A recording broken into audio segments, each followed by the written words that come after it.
السلام علیکم ورحمۃ اللہ وبرکاتہ۔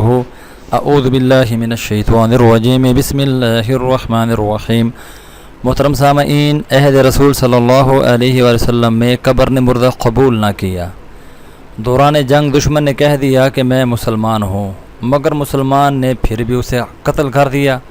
رسول اللہ صلی اللہ علیہ وسلم نے مسلمان سے فرمایا، تم نے نہ تو اس کے الفاظ کا اعتبار کیا اور نہ تمہیں اس کے دل کی کیفیت کا پتہ تھا۔ کچھ عرصہ بعد وہ فوت ہوا اور اسے دفن کیا گیا تو اگلی ہی صبح وہ زمین کی سطح پر پڑا تھا۔ کہا گیا شاید کسی دشمن نے قبر سے کھود نکالا ہے۔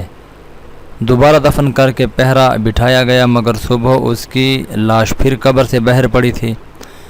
پہرے داروں کی کوتاہی سمجھ کے پھر دفن کر کے وارثوں نے خود پہرا دیا، مگر صبح اس کی لاش پھر قبر سے باہر تھی۔